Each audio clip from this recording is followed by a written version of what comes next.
Friends, this is Bhavna. Welcome to Vision IAS magazine challenge 2023। आज हम इसमें करने जा रहे हैं अपना 10th topic, that is gender budgeting.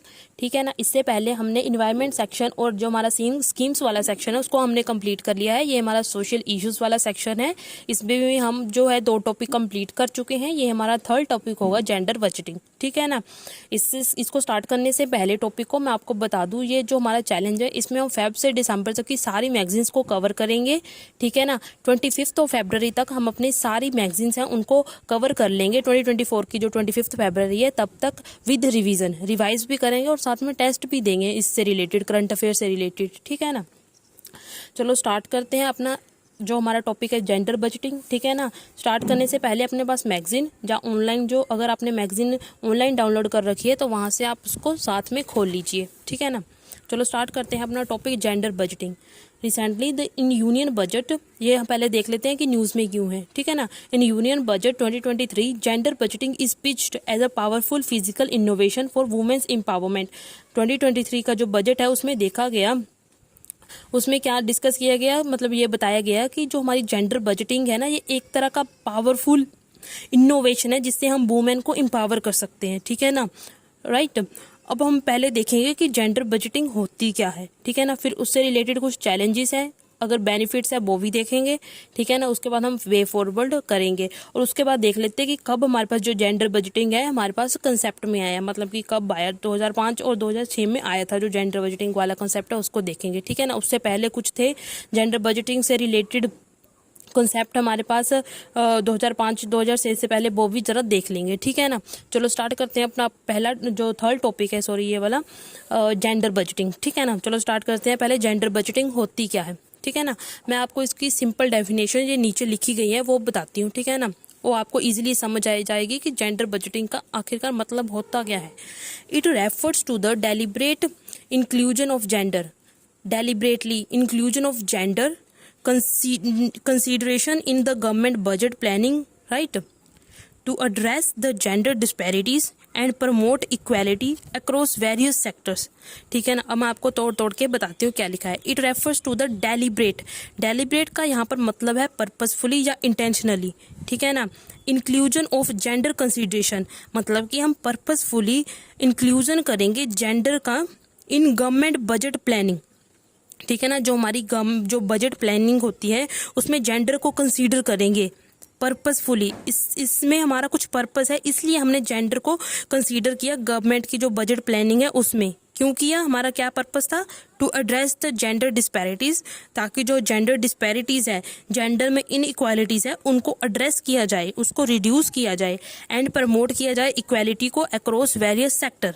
समझ में आ गई definition. It refers to the deliberate inclusion of gender consideration in government budget planning to address gender disparities and promote equality across various sectors. ठीक है ना। ये it is crucial for achieving social and economic equity. ठीक है ना। ये एक तरह से इम्पोर्टेंट भी है क्योंकि इससे हम अचीव कर सकते हैं सोशल इक्विटी भी और इकोनॉमिक इक्विटी भी। राइट। चलो आगे स्टार्ट करते हैं। अब आपको समझ तो आ ही गया होगा कि जेंडर बजटिंग का मतलब क्या है। ठीक है ना। ठीक है ना। इसका जो मेन ऑब्जेक्टिव है जेंडर बजटिंग का वो ये है कि जितना फायदा बजट आने से मैन को मिलता है उतना ही फायदा वीमेन को भी मिले। समझ में आया। उसके बाद देखो क्या लिखा है। ये तो हमने डेफिनेशन ऐसे कर ली। ठीक है। इसलिए हम ये वाली डेफिनेशन जो है उसको अभी हाल ही के लिए छोड़ रहे हैं। ठीक है ना। अगर आपको ये समझ आती है तो आप कर सकते हो, लेकिन मैंने इसके लिए ये वाली प्रेफर की। ठीक है ना। It is not an accounting exercise, ये कह रहे कोई अकाउंटिंग एक्सरसाइज नहीं है।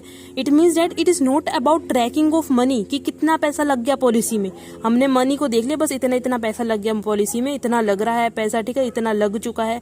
It is not an accounting exercise. ठीक है ना। But it is an ongoing process, ये एक ऑनगोइंग प्रोसेस है कि it means to say that it is about to ensure that कि गवर्नमेंट के जो फंड्स हैं वो यूज्ड हो रहे हैं इस तरीके से कि वो जेंडर इक्वालिटी को प्रमोट कर रहे हैं। राइट। इसमें ये नहीं देखना कि ठीक है इतना इतना पैसा लग गया भाई जो पॉलिसीज बनाई। ये एक ऑनगोइंग प्रोसेस है कि जो हम गवर्नमेंट ने पैसा लगाया वो जेंडर इक्वालिटी को भी प्रमोट कर रहा है, वो इस तरह की पॉलिसीज में लग रहा है कि वो जेंडर इक्वालिटी को प्रमोट किया जाए। राइट। Wait a minute. ठीक है ना। सेकंड लाइन का यही मतलब है, it is not an accounting exercise but an ongoing process of keeping a gender perspective in policy. Gender perspective को रखना पॉलिसीज में, प्रोग्राम में, प्रोग्राम फॉर्मुलेशन में, ठीक है ना, जो हम पॉलिसी या प्रोग्राम बनाएंगे उनमें जेंडर के पर्सपेक्टिव को ऐड करना, इट्स इम्प्लीमेंटेशन, उसका इम्प्लीमेंट करना पॉलिसी को, प्रोग्राम को, और इसको रिव्यू भी करना साथ में, ठीक है ना। आगे का लिखा है, it entails the dissection of the government budget. इसमें हमारे पास क्या होता है, जो जेंडर बजटिंग है, केयरफुली एग्जामिनिंग होती है गवर्नमेंट बजट की। इस लाइन का मतलब है, it Intel the dissection of government budget. इसका मतलब है कि it involves the careful examination of the government budget. Government का जो बजट है उसको केयरफुली एग्जामिन करना, ठीक है ना। फिर to establish its gender differential impact, ताकि हम देख पाए, केयरफुली एग्जामिन करना ताकि हम देख पाए कि जो अलग अलग जेंडर है हमारे पास, जैसे मैन और वुमेन को किस तरह से जो हमारा बजट है वो डिफरेंटली इम्पैक्ट कर रहा है।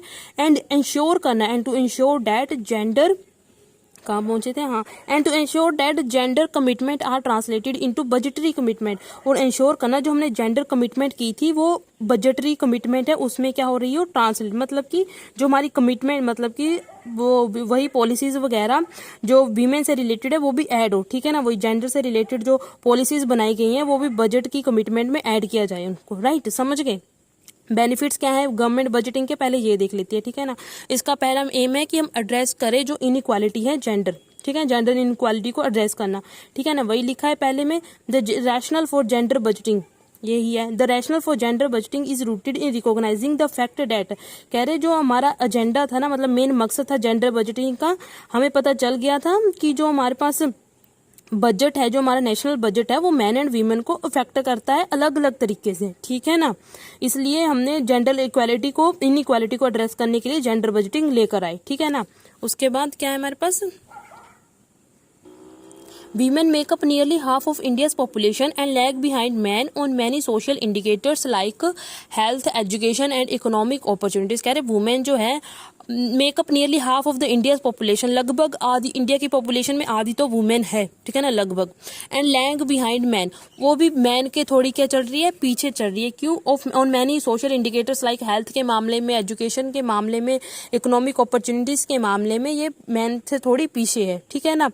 इसलिए हम जेंडर बजटिंग को लेके आए ताकि इस तरह की इनइक्वालिटीज को एड्रेस किया जा सके। प्रमोटिव इंक्लूसिव डेवलपमेंट, प्रमोट करना इंक्लूसिव डेवलपमेंट को, ठीक है ना।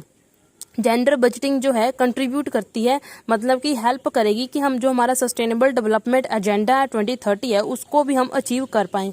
इसमें हमारे पास जैसे ये एंड पॉवर्टी को कम करना है, इस तरह के थोड़े टारगेट रखे हुए हैं, ठीक है ना। पॉवर्टी एंड हंगर को कम करना है, इनइक्वालिटीज को रिड्यूस करना है, इस तरह से है वहाँ पर हम जो हमारा सस्टेनेबल डेवलपमेंट एजेंडा 2030 है, ठीक है ना।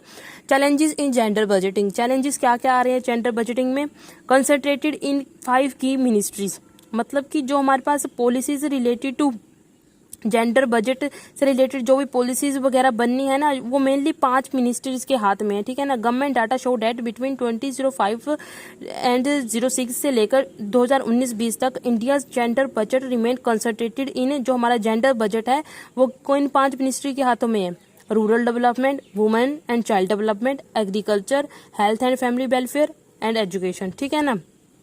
ये जो 5 मिनिस्ट्री है इनके हाथों में है, यही वो जो पॉलिसीज वगैरह है जेंडर बजट से रिलेटेड यही बनाती हैं, ठीक है ना।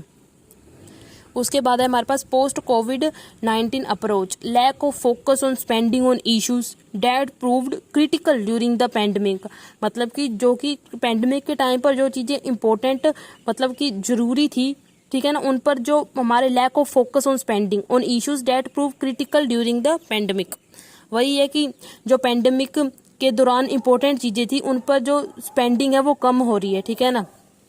उसके बाद हमारे पास limited quantum of gender budgeting, मतलब कि टोटल एक्सपेंडिचर का 4 से 6% तक हिस्सा ही जो है जेंडर बजटिंग पर खर्च हो रहा है, ठीक है ना, जो कि हमारे पास 1% ऑफ जीडीपी से भी कम है। इन टर्म्स ऑफ मेथोडोलॉजी देखा जाए ट्रांसपेरेंट मैकेनिज्म नहीं है भाई यहाँ पर, ठीक है ना, मतलब कि ट्रांसपेरेंट मैकेनिज्म नहीं है। That details were attributable to various scheme, हमें पता ही नहीं है कि किस तरह से अलग अलग स्कीम्स आई है अंडर जेंडर बजटिंग, ठीक है ना, किस वेट पर, मतलब कि क्या क्या चीज़ों को ध्यान में रखते हुए वो स्कीम्स लाई गई हैं, ठीक है ना। इस तरह जो ट्रांसपेरेंसी वाला मैकेनिज्म है वो भी थोड़ा वीक है यहाँ पर, ठीक है।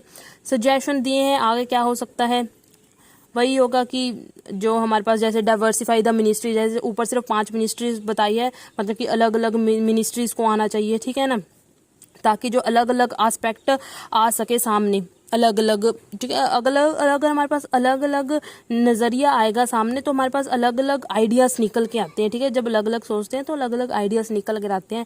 अगर अलग अलग आइडियाज़ निकल कर आएंगे तो हम वुमेन को और ज़्यादा एम्पावर कर पाएंगे, ठीक है ना, ज़्यादा हम उनको अच्छी तरह की पॉलिसीज़ देकर, ठीक है। Process use for determining and reporting the estimate, जो कि प्रोसेस यूज हो रहा है अभी तक, जिससे determining and reporting the estimate needs to change, right. उसके बाद है हमारे पास availability of gender specific data sets, मतलब कि हमारे पास प्रॉपर डाटा होना चाहिए, ठीक है ना। Need to have a proper segregate data for effective budget allocation and monitoring. अगर हमें इफेक्टिवली बजट को एलोकेट करवाना है और उसकी मॉनिटरिंग करवानी है, उसके लिए हमारे पास डाटा तो भाई होना जरूरी है। Improving the gender budget allocation, जो जेंडर बजट एलोकेट करते हैं हम, वो थोड़ा इंप्रूव होना चाहिए, ठीक है, थोड़ा इंक्रीज हो जाए चलेगा, ठीक है ना। उसके बाद है प्रॉपर बजट एलोकेशन, वही कि पार्ट ए और पार्ट बी, 2 पार्ट्स होते हैं ना, उनमें जो एलोकेशन होनी चाहिए ना बजट की, वो अच्छी तरीके से होनी चाहिए। There was 228% hike in part A of the gender budget compare to last year, while कह रहे लास्ट ईयर के कंपेयर में 228% तो हाइक हुआ है पार्ट ए में, लेकिन पार्ट बी में तो हमारे पास देखा गया कि 6% ड्रॉप हो गया है फ्रॉम 2022-2023 से, ठीक है ना। थोड़ा इसमें भी इम्प्रूवमेंट होनी चाहिए, ठीक है। ये थोड़े सुजेशंस हैं, आगे हम देख लेते हैं कि थोड़ा जो हिस्टोरिकल क्या पॉइंट ऑफ व्यू रहा है इसका अभी तक, पॉइंट ऑफ व्यू को देख लेते हैं कि थोड़ी हिस्ट्री में जो हमारी जेंडर बजटिंग है वो कैसी रही। 1992 से 1997 तक हमारे पास जो 8th 5 ईयर प्लान आया था, उसमें बताया गया था, highlighted for the first time, 8th जो 5 ईयर प्लान था उसमें हाईलाइटेड किया गया था the first time the need to ensure a definite flow of funds. उसमें बोला गया था कि या फ्लो तो होनी चाहिए फंड्स की from general development sector to women, मतलब कि जनरल जो हमारी डेवलपमेंट सेक्टर्स होते हैं, जैसे हम डेवलपमेंट वगैरह करवाते रहते हैं, जनरल जो डेवलपमेंट होती है वहां से थोड़े फंड्स जो हैं अब वुमेन की तरफ भी आने चाहिए, ठीक है ना, यही बोला था। Ensure definite flow of funds from the general development sectors to women, पहली बार बोला गया था यहाँ पर, ठीक है ना, वुमेन को कुछ फंड्स वगैरह प्रोवाइड करने के लिए। उसके बाद आया हमारे पास 9th 5 ईयर प्लान में भी कुछ बोला गया है, वो 1997 से 2002 तक क्या बोला गया था इसमें, adopted women component plan as one of the major strategies and directed both central and state government to ensure not less than 30% of the funds benefit are earmarked in all the women related sector, मतलब कि 30% से कम तो जो है वो women related sector में मतलब कि एलोकेट नहीं होना चाहिए, 30% से कम जो फंड्स है वो एलोकेट नहीं होने चाहिए, ठीक है ना। 30 से ज़्यादा हो चलेगा, ठीक है ना, उससे कम नहीं एलोकेशन होनी चाहिए वुमेन रिलेटेड सेक्टर्स में, ठीक है ना, फंड की। 2003 में क्या बोला गया था, ministry of finance constituted an expert group, ministry of finance ने एक एक्सपर्ट ग्रुप बनाया, ठीक है। The recommendation of the expert group was taken note. उसके बाद जो एक्सपर्ट ग्रुप ने कुछ रिकमेंडेशंस दी, वो जो रिकमेंडेशंस दी ना वो रिफ्लेक्ट हुई 2004-05 में जो बजट आया था ना, उनकी स्पीच में जो रिकमेंडेशंस दी थी उनको नोट डाउन, मतलब कि वहाँ पर उस जो रिकमेंडेशंस थे उनकी रिफ्लेक्शन हुई, ठीक है ना, मतलब उनकी रिकमेंडेशंस को थोड़ा ऐड किया गया होगा वहाँ पर, ठीक है। 2005 और 2006 में देखते हैं gender budgeting introduce, gender budget को इंट्रोड्यूस किया गया 2005-2006 में। बजट को डिवाइड किया गया 2 पार्ट्स में, part A detail scheme in which 100% provision is for women, 100% provision जो है वो वुमेन के लिए दिए गए।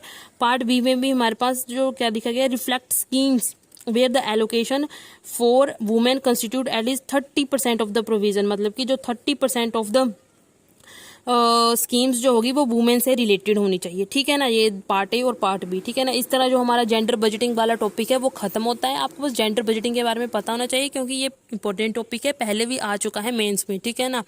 अच्छा चलो अब हम एंड करते हैं यहीं पर वीडियो को, मिलते हैं अपनी नेक्स्ट वीडियो में। Thank you, like, subscribe and share. Have a nice day.